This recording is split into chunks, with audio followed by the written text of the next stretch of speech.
नमस्कार मंडळी, सगळ्यांना मार्गशीर्ष महिन्यातल्या शेवटच्या गुरुवारच्या हार्दिक शुभेच्छा। तर मंडळी, आता पूजा वगैरे झालेली आहे आणि मुलांसाठी आणि ह्यांच्यासाठी मी आता बनवली डाळ खिचडी। कारण हे बोलले की आता तुला खूप काम आहे घरामध्ये, तर आमच्यासाठी डाळ खिचडीच बनव। मग ह्यांच्यासाठी मी डाळ खिचडी बनवलेली आहे आणि आता मी बनवणार आहे पुरणपोळीचा पूर्ण स्वयंपाक। याचा व्हिडिओ बघा आणि नंतर देवीची पूजा केलेली ते तुम्हाला मी नंतर दाखवणार आहे। आणखीन मग संध्याकाळी उद्यापन आहे, काही महिला येतील हळदी कुंकासाठी, तर उद्यापन करणार आहे, तर ते सुद्धा नक्की बघा।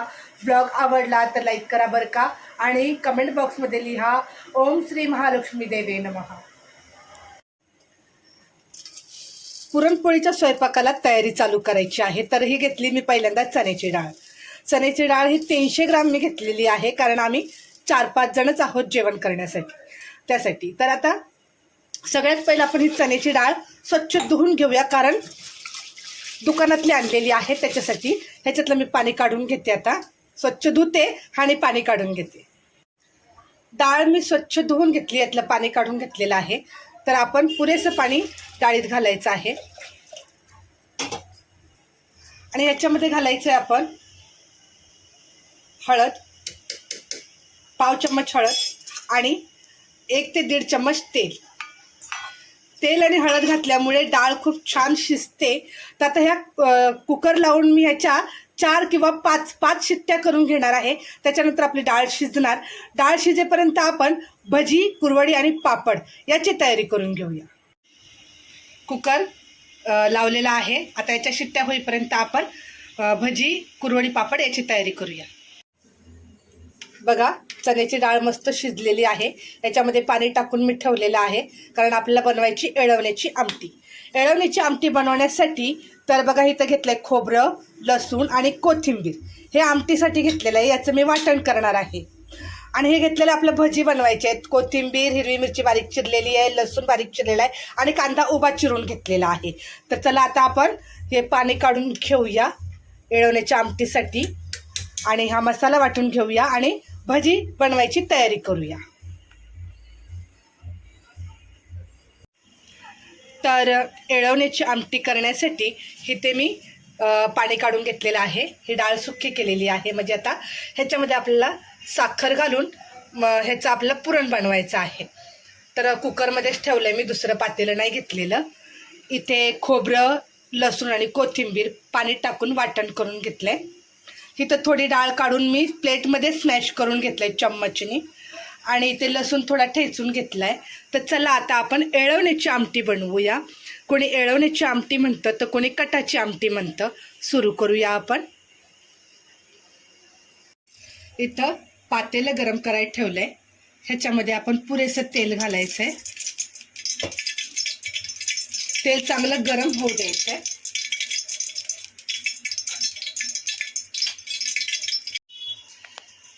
याच्यामध्ये घालायचं आहे आपल्याला ठेचलेला लसूण। लसूण चिरून नाही टाकायचा कधी पण, येळवण्याच्या आमटीला लसूण ठेचून टाकायचा। अतिशय भारी आणि खूप छान चव लागते बरं का।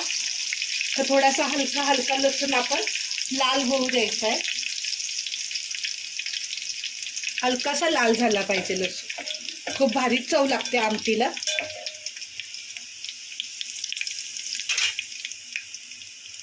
हलकासा लाल झालेला आहे। आता आपण गॅस कमी करायचा आणि जे आपण वाटण केलेला आहे मसाला, तो टाकून घेऊया। आणि हा मसाला तेल सुटेपर्यंत आपण छान फ्राय करायचा आहे।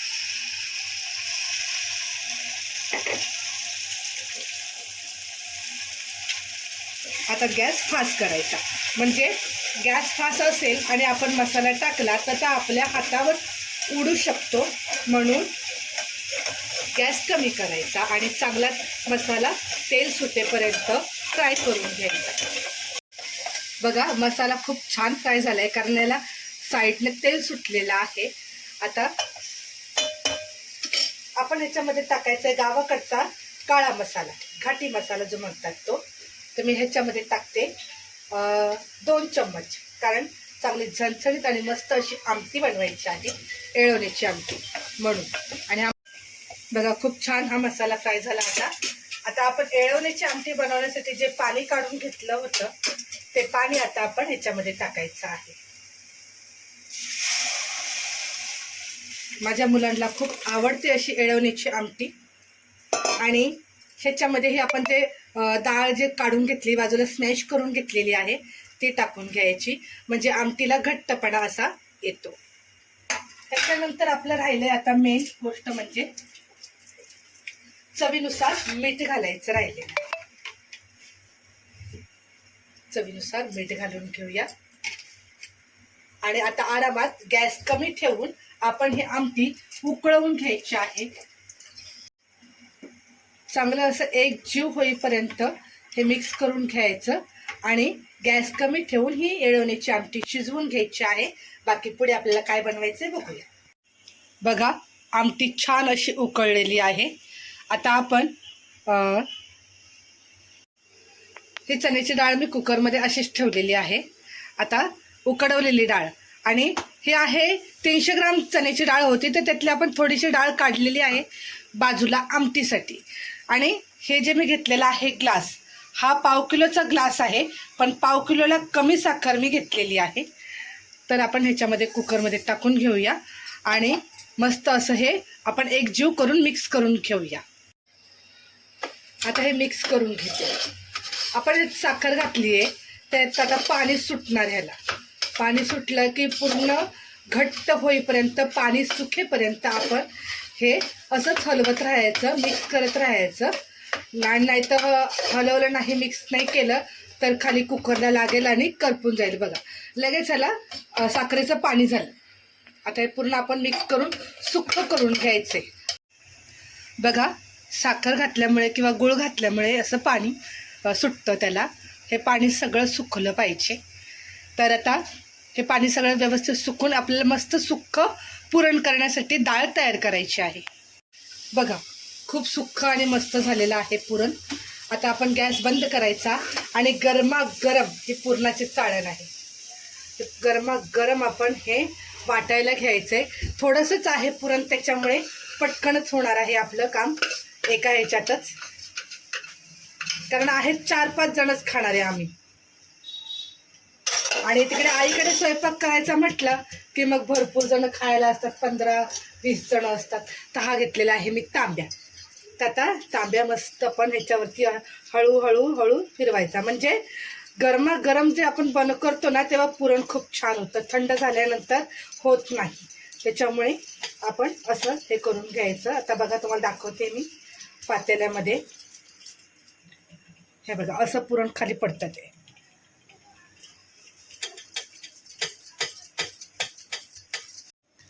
हे बघा असं हे मस्त आपलं पुरण तयार झालेलं आहे. आमटी झाली येळवण्याची, पुरण तयार झालेलं आहे, मेन काम झालेलं आहे. आता आपण बनवूया कुरवडी, पापड आणि भजी. हे घेतलेलं आहे चण्याचं पीठ, बेसन पीठ. गावाकडून डाळ आणली होती, ती दळण करून आणली ह्याच्यावरती चक्कीवरती. आता आपण ह्याच्यामध्ये बारीक चिरलेली हिरवी मिरची, कोथिंबीर, बारीक चिरलेला लसूण आणि हा उभा चिरलेला कांदा हे सगळं घालून घेऊया. त्याचे भजे खूप छान लागतात, मस्त होतात. आता याच्यामध्ये घालायचे आपल्याला चवीनुसार मीठ. मीठ थोडंच टाकणार आहे. आणि ह्याच्यामध्ये घालायचं आपल्याला खाण्याचा सोडा. खाण्याचा सोडा मी टाकून घेते आणि पाणी टाकून आपण मस्त मिक्स करून घेऊया. आता थोडं थोडं पाणी घालून आपण भज्यासाठी पीठ व्यवस्थित मळून घ्यायचा. त्या साईडला मी कढईमध्ये तेल गरम करायला ठेवलेलं आहे, म्हणून त्याचा आवाज येतो. आपण हे पीठ मळून ठेवायचं आहे, तोपर्यंत चांगलं मुरतंय पीठ. त्याच्यानंतर आपण भजी करायचे आणि तोपर्यंत आपण कुरवडी आणि पापड हे तळून घेऊया. बघा छान अगदी मस्त हे मी मळून घेतलेलं आहे. आता हे थोडा वेळ आपण ठेवूया, तोपर्यंत कुरवडी आणि पापड तळायला घेऊया. तेल अगदी छान आणि मस्त कडक झालेलं आहे. तर आता पहिल्यांदा सगळ्यात पहिलं आपण कुरवडी तळून घेऊया. बघा हे आमच्या सासूबाईने दिलेल्या कुरवड्या आहेत आणि त्या काय बोलतात, कडक कडक तेलामध्ये कुरवडी छान तळून घ्यायची. बघा किती मोठी झाली कुरवडी. आता यात मस्त तेल नितळून घ्यायचं. तेल छान नितळलं की आपण कुरवडी काढून घ्यायची. मोठं ताट ठेवलेलं आहे मी. तर अशा प्रकारे मी हे काय 2-3 कुरवडे आहेत ते तळून घेते. बघा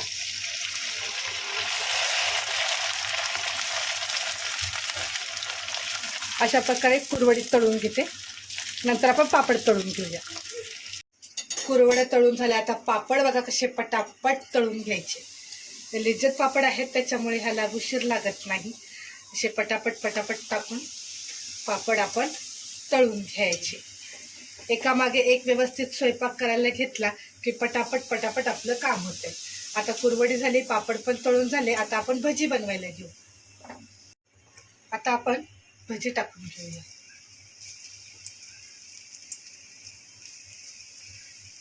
आपली भजी तयार झाली की आपण गव्हाचं पीठ मळायला घ्यायचं आहे पुरणपोळ्या करण्यासाठी.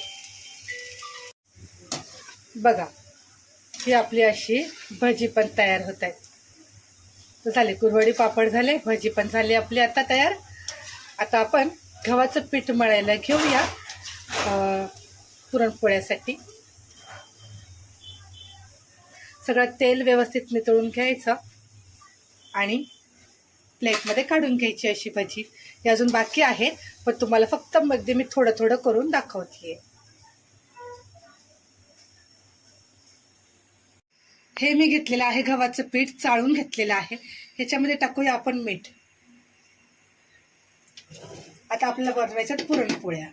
सगळं व्यवस्थित मीठ मिक्स करून घ्यायचं आणि अगदी थोडं थोडं थोडं पाणी घालत आपण हे पहिल्यांदा पीठ अगदी घट्ट असं मळून घ्यायचं आहे. थोडं थोडं पाणी घालायचं आणि घट्ट व्यवस्थित मळून घ्यायचं पीठ. बघा हे सगळं अगदी व्यवस्थित मी घट्ट पीठ मळून घेतलेलं आहे. तर आता ह्याला आपल्याला पोळ्या बनवायच्या, ह्याच्या पुरणपोळ्या. त्यासाठी आपल्याला हे पीठ इतकं सॉफ्ट मळून घ्यायचं आहे ना की बघा हातावरती अगदी थोडंसं असं पाणी घेऊन ह्याला लावून व्यवस्थित आता दोन्ही हाताने छान खूप वेळ आपल्याला मळून घ्यायचं आहे. कमीत कमी 10 मिनटं. जसं जसं पाणी लागेल तसं तसं थोडं थोडं पाणी घ्यायचं आणि हे पीठ अगदी व्यवस्थित मऊ असं मळून घ्यायचं आहे. पहिलं आमची आई काय करायची माहिती आहे, पाटा वरवाटा होता की नाही, त्या पाटा वरवाट्यावरती पीठ असं घ्यायचं आणि असं उचलून असं आपटायचं आणि व्यवस्थित मळायचं. त्याप्रमाणे मी मस्त पाणी लावून छानपैकी मळून घेणार आहे. बघा छान असं हे पीठ मस्त बघा कसं मऊ आणि मस्त मळून झालेलं आहे. तर आता मी 10 मिनटं ह्याला मुरत ठेवणार. त्याच्यानंतर मी पुरणपोळ्या बनवायला घेणार आहे. चला आता आपल्याला पुरणपोळ्या करायच्या. हा एक रुमाल घेतलेला आहे. त्याच्या अगोदर मी ह्याच्यावरती गव्हाचं पीठ टाकून ठेवले आणि म्हणजे मस्त आपल्याला पोळ्या येतील. आता हाताला पीठ लावून एक छोटासा पिठाचा गोळा घ्यायचा, चांगला मळून घ्यायचा हातावरच छान. नंतर ह्याला पीठ लावून घ्यायचं. पीठ लावल्यानंतर थोडंसं आपण ह्याला कटोरीचा आकार द्यायचा, असा वाटीचा आकार द्यायचा. वाटीचा आकार दिल्यानंतर ह्याच्यामध्ये आपल्याला घालायचं आहे पुरण. पुरण घालून प्रेस करायचं छान. जेवढं बसेल तेवढं पुरण घालायचं, जास्त नाही घालायचं. आणि बघा हे असं टाकल्यानंतर आपण ह्याचे तोंड असं बंद करून घ्यायचं. बघा मी कसं बनवते ते. मला पण एवढे वर्ष झालं पुरणपोळ्या येत नव्हत्या, पण आता बनवते व्यवस्थित छान अशा आणि आवडतात सर्वांना. बघा हे बंद करून घेतलं पूर्ण छान व्यवस्थित. आता आपण ह्याला पीठ लावून घ्यायचं आहे. ह्याच्यावर पुरण सांडलंय आणि पीठ लावल्यानंतर आपण ह्याला पूर्णपणे व्यवस्थित दोन्ही हाताने असं करून घ्यायचं आणि परत ह्याला पीठ लावून घ्यायचं. आणि आता आपण पोळी लाटायला घेऊ. तिकडे तवा तापत ठेवलाय मी. चारी बाजूनी व्यवस्थित लाटून घ्यायचं. आता आपण ह्याला परत पीठ लावायचं, कारण पीठ लावल्याशिवाय मला तर पोळी येत नाही. कोणी कोणी तेल लावून सुद्धा पोळ्या बनवतात, पण आमच्या गावाकडे अशीच पोळी बनवतात. आई बोलते आधी सगळ्या कडा व्यवस्थित लाटून घ्यायच्या पोळीच्या आणि मग मधोमध थोडंसं लाटून घ्यायचं.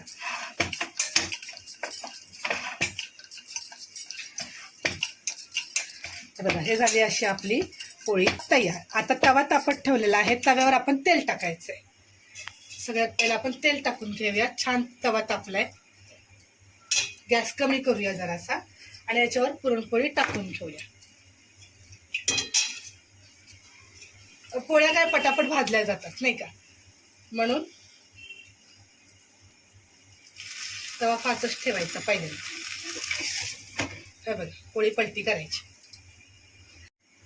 आता हे पोळी पलटी केलेली आहे, आपण परत पलटी करायची छान. आणि असं आपण तेल व्यवस्थित लावून घ्यायचं. कोणी कोणी तूप पण लावतं, कोणी कोणी तेल पण लावतं. तुपातल्या पोळ्या पण छान लागतात अशा. बघा फुगली की नाही पोळी छान मस्त. आता पलटी करूया. पलटी करून पण आपण छान असं तेल लावून घेऊया चारी बाजूला. आता ही झाली आपली पोळी तयार. बघा छान फुगली की नाही पोळी. अशा पोळ्या आपण बनवून घ्यायच्या. परत तुम्हाला एक पोळी मी व्यवस्थित बनवून दाखवते. ही पोळी मी पहिल्यांदा काढून घेते. नमस्कार मंडळी. तर आज मार्गशीर्ष महिन्यातला शेवटचा गुरुवार. मी पूर्ण पुरणपोळीचा स्वयंपाक बनवलेला आहे. त्याचा व्हिडिओ तुम्ही नक्की बघा. व्हिडिओ आवडला तर नक्की लाईक करा, शेअर करा आणि कमेंटमध्ये लिहा ओम श्री महालक्ष्मी देवे नमः. आणि बघा मी पुरणपोळीचा स्वयंपाक काय केलेला आहे तुम्हाला दाखवते. इथं बनवलेली आहे एळवण्याची आमटी, दूध, पुरणपोळी, भात, पापड, कुरडई आणि भजी. तर मंडळी याचा पूर्ण व्हिडिओ बघा आणि नक्की या गरम गरम जेवण करायला. आता बघा हेच ताट मी देवीला ठेवतेय. आणि देवीला ठेवल्यानंतर जेव्हा उपास सोडणार त्यावेळेस मी हे ताट घेऊन यावरती मी उपास सोडणार आहे. तर ओम श्री महालक्ष्मी देवे नमः. बघा मी पूजा कशी मांडलेली आहे. किती मस्त दिसते देवीचं रूप छानपैकी. जसं एडवाकड गाईन देवा नाव तुझंच घेईन, अशा प्रकारे मी साध्या सोप्या पद्धतीत देवीची पूजा मांडलेली आहे. तर नक्की कमेंट करा, लाईक करा, शेअर करा आणि आपल्या देवीचं नाव घ्या कमेंटमध्ये. ओम श्री महालक्ष्मी देवे नमः.